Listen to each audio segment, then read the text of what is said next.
Hello everyone, and welcome back to my channel. I'd love it if you could leave a comment letting me know where you're listening from around the world. Also, don't forget to like and subscribe if you're enjoying this video.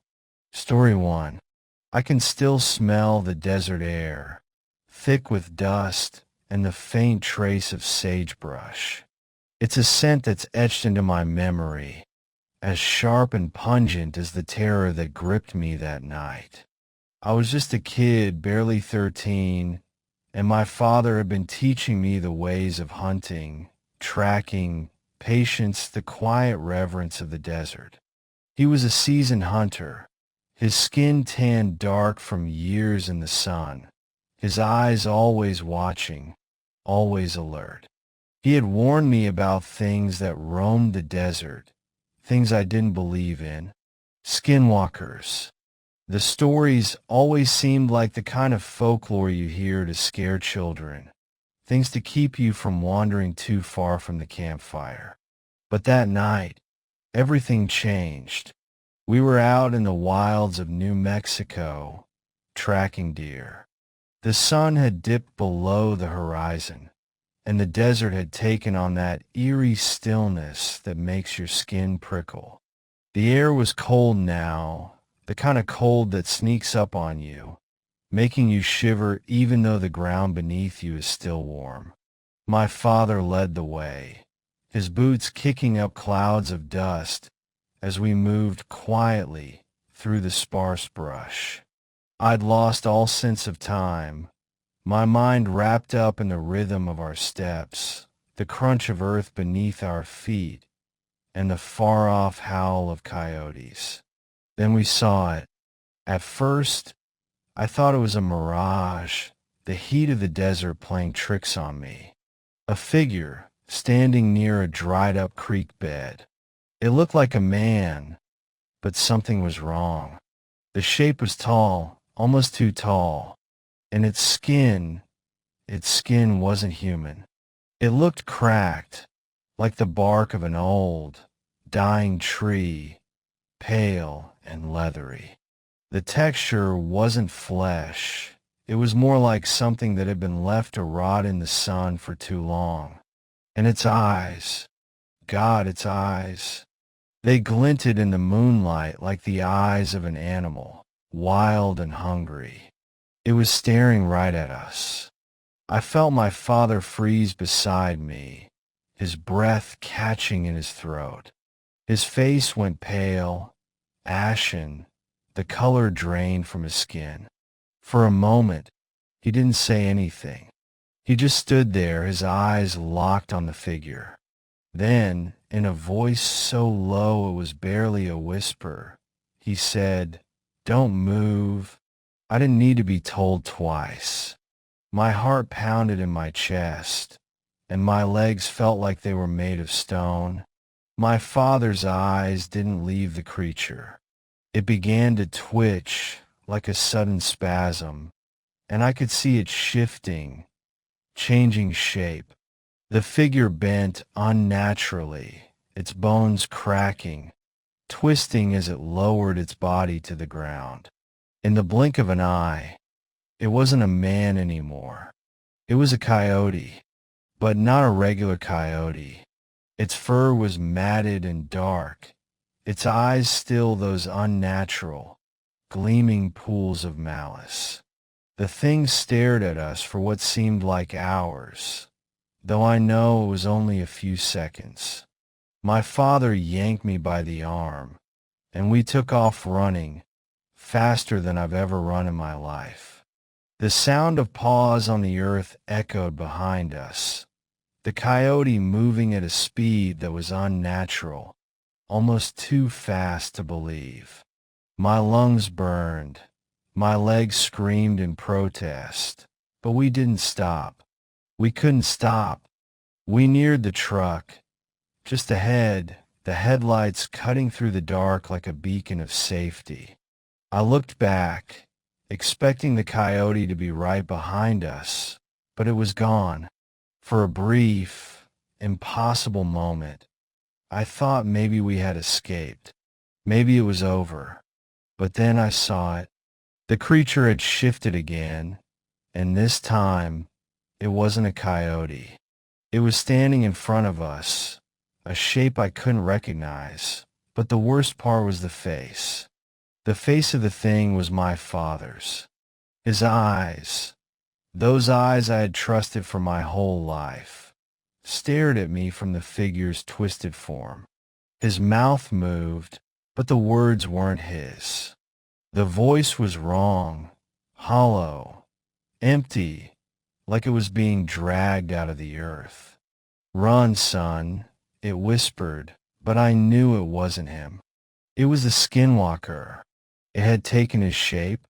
The thing that had stolen my father's face was something else, something monstrous. I screamed for him to run, but it was too late. I watched in horror as the figure of my father, my real father, vanished into the night, leaving nothing but the sound of wind and the eerie silence of the desert. The next day, when the sun had risen and the desert was nothing but an endless stretch of sand, I found his jacket lying in the dirt. It was still warm from the heat of his body, but there was no sign of him. No blood, no tracks, just the empty desert, as if he had never been there at all. I don't know what happened that night. I don't know if I'll ever truly understand it. But I do know this. Skinwalkers aren't just stories. And the desert, it has a way of swallowing people whole. To this day, I hear the coyotes howling in the distance, and sometimes, just sometimes, I swear I hear my father's voice calling my name. But when I turn around, there's nothing there. Nothing but the desert and the dark. Story 2. It was supposed to be one of those camping trips you tell your kids about. The kind of trip where everything goes right.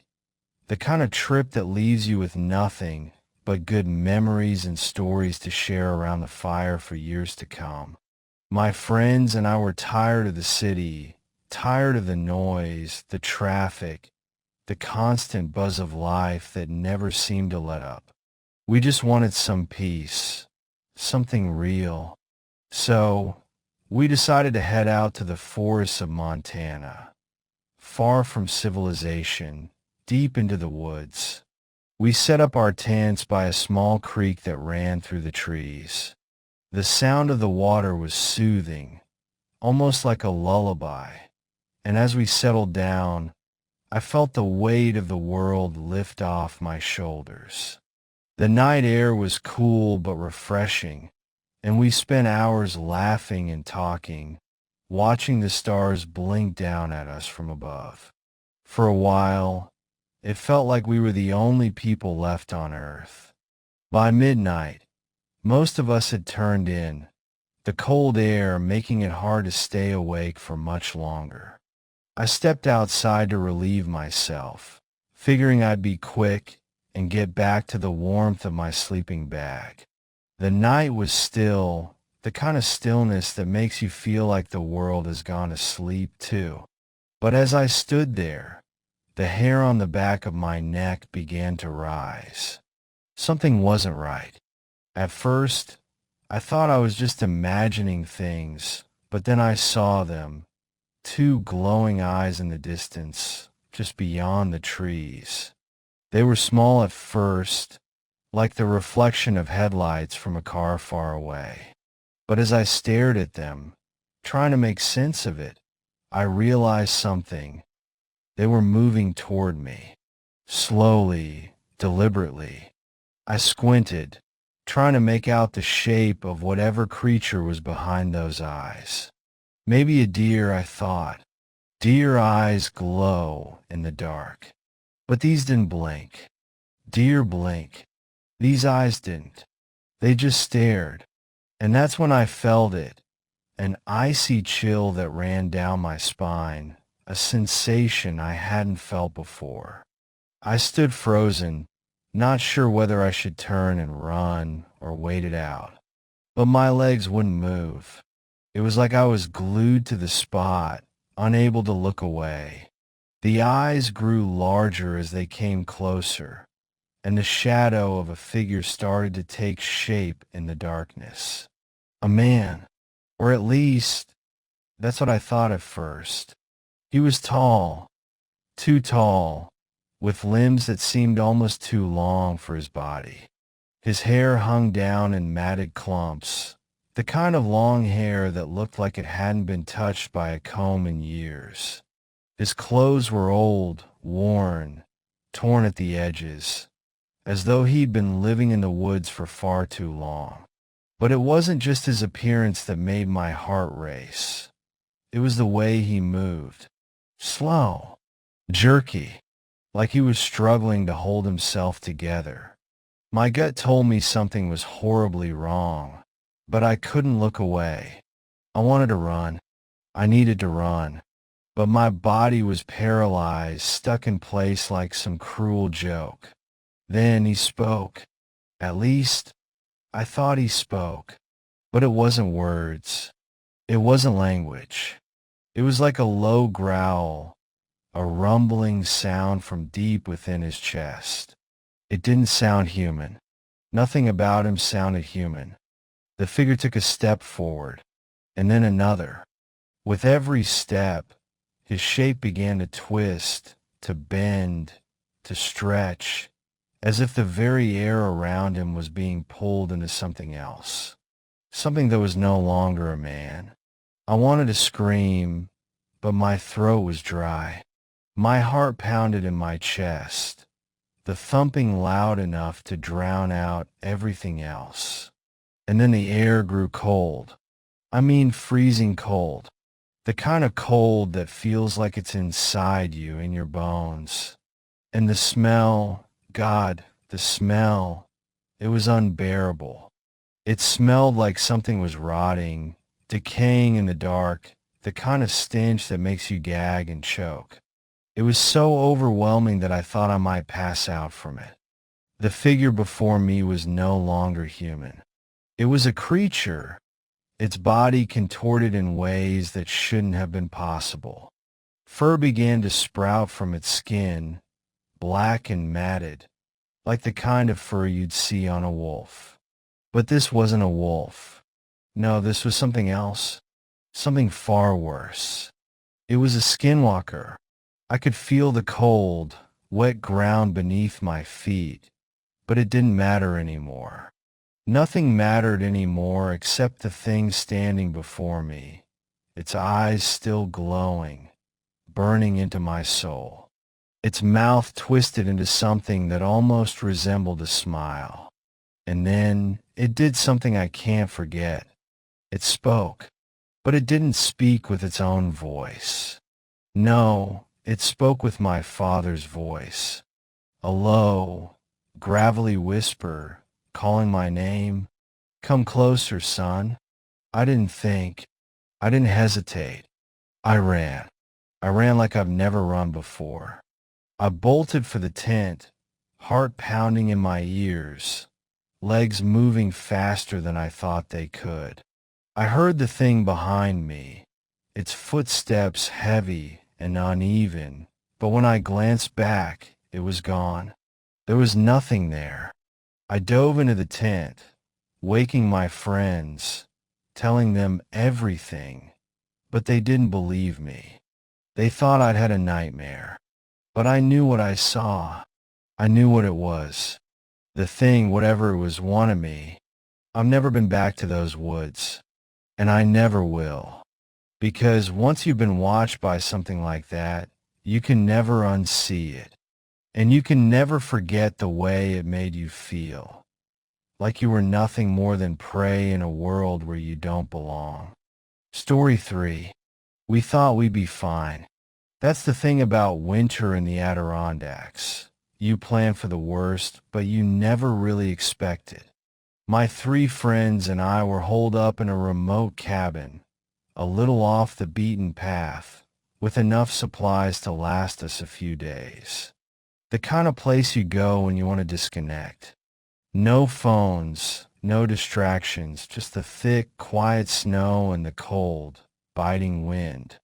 It started like any other snowstorm.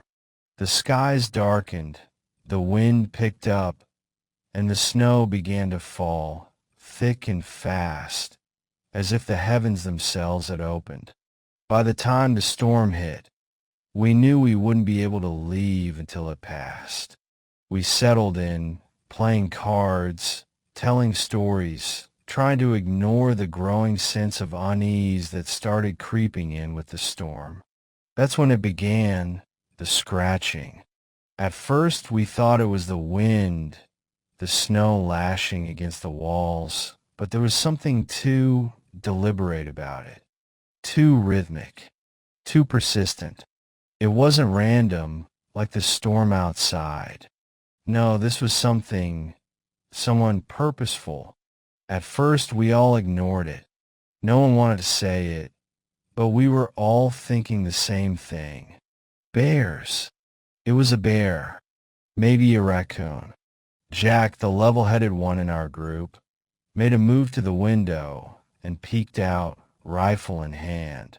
He didn't say a word, just stared into the blizzard, his face hardening with every second that passed. But the scratching continued, growing louder, closer. Then it happened. The smell. It was faint at first, a sour, rotten scent that lingered just beyond the edge of your awareness. But as the minutes ticked by, it grew, like a thick fog creeping into the cabin. The smell of death, like something had died nearby. No, not nearby. Inside. I couldn't help it. I gagged, choking on the rancid air. What is that? My voice sounded far too loud in the silence that followed. Jack's eyes met mine, and for the first time, I saw a flicker of fear. "Stay inside," he muttered, his hand gripping the rifle tighter. "Stay away from the windows. We don't know what we're dealing with." We huddled together in the main room, the heat from the fire doing nothing to shake the chill that had crept into our bones. The walls felt like they were closing in on us, the silence suffocating. I could feel my heart racing, thumping painfully against my ribs. The scratching had stopped, but the smell remained, hanging in the air like a thick, oppressive fog. And then the door, our only exit, slammed open with a deafening crash. The wind howled in, bitter and cold, but that wasn't what made my blood run cold. No, what froze me in place was the thing standing in the doorway. It was tall, unnaturally tall, like it had been stretched. Its skin was stretched too, tight over its bones like some kind of grotesque marionette.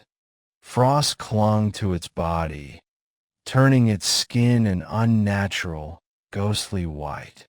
But the worst part? Its eyes. Those eyes. Huge, hollow, and wild with hunger. The creature stared at us, its gaze unblinking, its pupils wide and black, as though it were a predator sizing up its prey. And for a moment, it just watched us, unblinking, unfeeling. I wanted to scream. I wanted to run, but my legs wouldn't move. It was as if the creature had frozen me in place with just that look. Then it grinned. Its lips peeled back slowly, revealing teeth too sharp, too jagged to belong to anything human. The grin stretched wider, exposing the empty, cavernous maw beneath. It was a smile that could only mean one thing: hunger. "You're mine now," it growled, its voice deep and guttural, like a dying animal's last breath. I could feel the words vibrating in my chest, heavy and sickening. I don't know how, but we all backed away from the door, inching towards the farthest corner of the room. Jack, his face pale, slammed the door shut, locking it with shaking hands. We didn't know what to do. We couldn't stay in that cabin, and we couldn't leave. The storm outside was a wall of white, and whatever that thing was, it wasn't just going to walk away. It had us. The hours stretched on, and all we could do was sit in silence, our eyes fixed on the door, every sound in the night seeming to come from it. We didn't sleep. We didn't move. We just waited. The storm raged on outside, but the wind had died down by the time morning came. When the light finally broke through the clouds, we dared to step outside. That's when we saw it. There was blood on the doorstep, dark crimson staining the snow, and two of our group were gone, vanished. No sign of struggle, no footprints leading away. Just blood, and the unmistakable claw marks, long, deep gouges in the snow, too wide to be made by anything natural. We searched the area, but it was all in vain. The Wendigo had claimed them. We never spoke of that night again. Some things are too dark to talk about. But as I sit here, years later, I still feel it. That cold, that hunger, the feeling that no matter how far you run, no matter how much you pray, that thing in the snowstorm is still out there, watching, waiting. And you? You're already too far gone. Story 4. I'd always heard the stories, the kind that make the hairs on your neck stand up, the kind that make you glance over your shoulder when you're alone. Wendigo stories.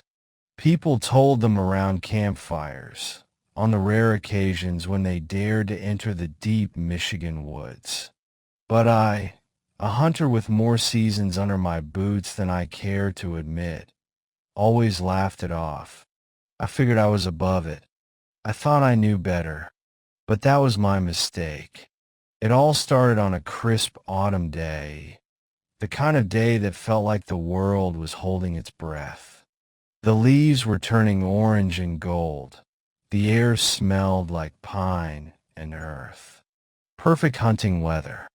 I'd been tracking a buck for hours, trekking deeper into the woods than I had any right to.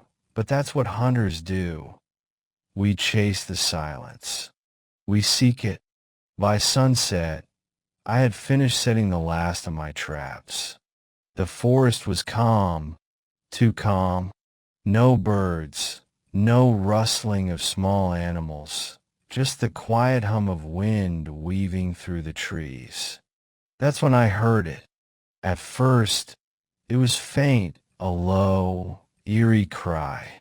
It could have been an animal, maybe a fox or a wounded deer. But there was something about it that didn't sit right. It wasn't the usual sound. It was a mix of a human scream, raw and desperate, and an animal's howl, twisted and guttural. My pulse picked up, but I convinced myself it was just the wind playing tricks, the forest bending reality like it tends to do at dusk. I kept walking, shaking off the unease that settled in my stomach. I should have known then. I should have turned around, packed up, and made my way back to the cabin. But curiosity, the kind of dangerous curiosity that hunters like me are cursed with, pulled me forward. The cry came again, louder this time, more desperate. I stopped dead in my tracks. The hairs on my arms were standing on end. I could feel it in my bones. Something wasn't right. But I ignored that instinct. I told myself it was just a hiker, maybe someone lost, maybe just an injured animal. So I kept going, my steps heavy on the damp earth. As I neared the clearing, the sound came again, and this time it didn't feel like it was coming from the woods. It felt like it was coming from the ground beneath me, from the very trees themselves. I stepped into the clearing, and there it was. At first, I thought it was a person, but it wasn't. A figure, tall and impossibly thin, stood in the middle of the clearing. Its skin was stretched tight over bones, a grotesque parody of a human form. The moonlight caught the edges of its body, making the thin, leathery skin shimmer, like it was somehow alive, but not. Its face was a mask of death, pale, gaunt, with eyes that didn't blink, didn't move. It stared straight at me, and for a moment, I thought I might be dreaming. Then it turned its head, slowly, impossibly slowly, and that's when I saw its mouth. It was too wide. Its lips stretched back to reveal rows and rows of jagged, yellow teeth. It grinned at me, a grin that wasn't meant for anyone alive. But the worst part, the eyes. They weren't human. They weren't anything I'd ever seen before. They were hollow, empty, like someone had scooped out whatever soul it had once held. It was like staring into the darkness of the universe itself. Cold, void, nothing. I couldn't move. My body froze, like the forest had reached inside me and locked my muscles in place. My heart was hammering in my chest, but I couldn't breathe.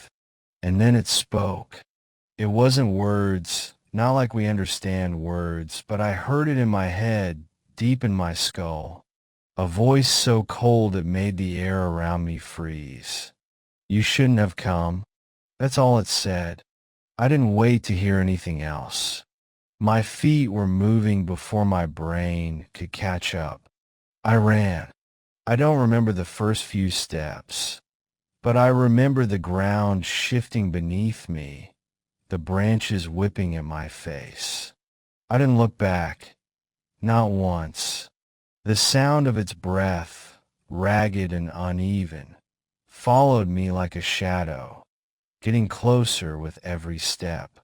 By the time I reached my cabin, I was gasping for air, my legs burning, but I didn't stop.